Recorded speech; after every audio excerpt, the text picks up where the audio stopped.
Di video-video sebelumnya, kita telah melihat bagaimana cara pemanggilan suatu function, suatu method, static methods, closure, invoking object, dan juga anonymous function. Keseluruhannya tersebut atau semuanya itu merupakan callback, artinya sesuatu yang dapat dipanggil kembali. Dan callback dapat diletakkan pada parameter suatu callback lain atau suatu function lain atau suatu methods ataupun anonymous function. Untuk contohnya di sini, saya akan buka index.php dan saya akan include, saya akan require.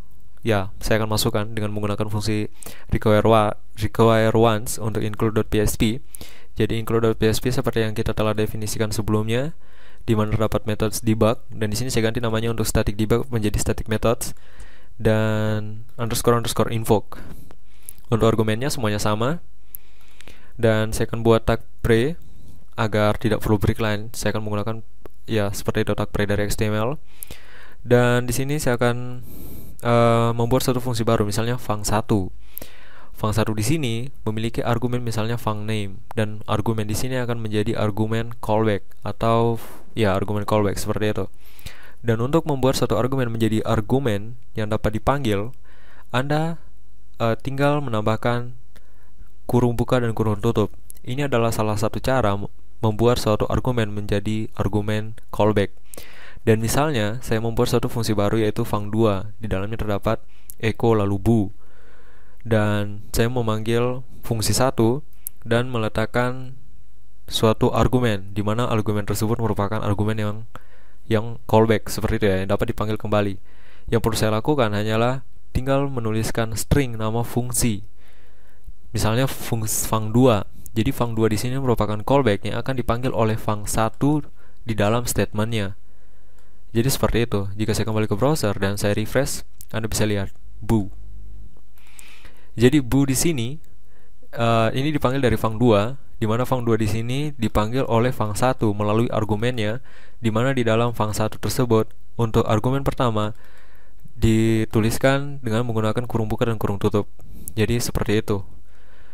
Dan seperti yang saya katakan sebelumnya, untuk fung2 merupakan callbacknya, artinya argumen yang merupakan callback dari fung1. Dan cara pemanggilan lain, Anda dapat menuliskan create function langsung, create function lalu echo, misalnya di sini Tara, lalu saya refresh file dan Anda bisa lihat Tara.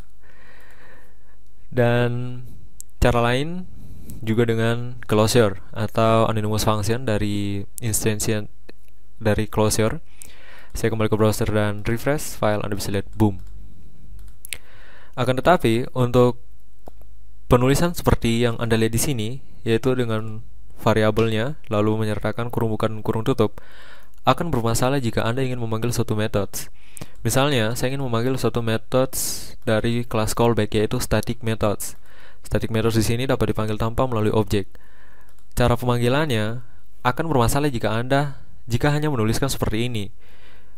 Misalnya, jika saya mencoba menuliskan callback lalu 2 kali titik 2 dan nama methodsnya, misalnya static methods, dan saya kembali ke browser lalu saya refresh, ini akan menampilkan fatal error. Call to undefined function callback 2.2 lalu static underscore methods.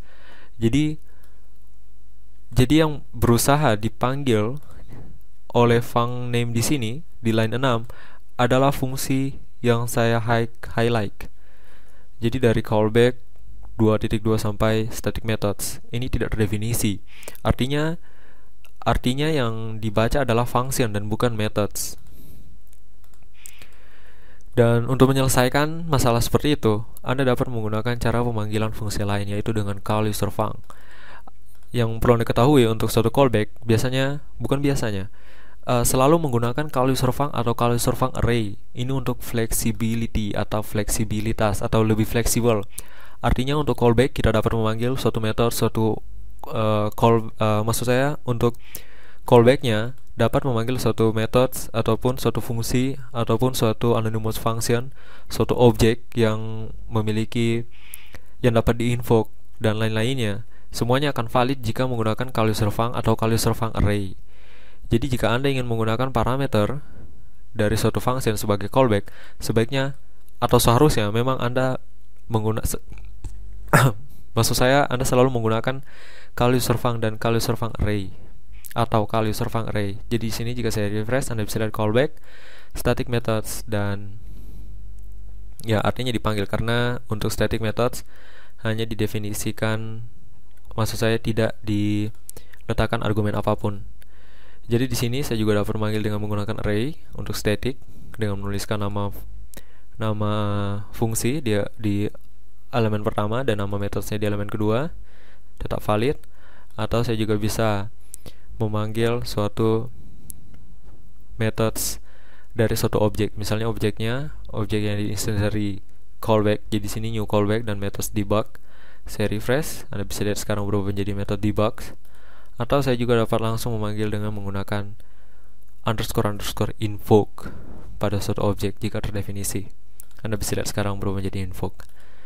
Jadi ini merupakan cara-cara atau cara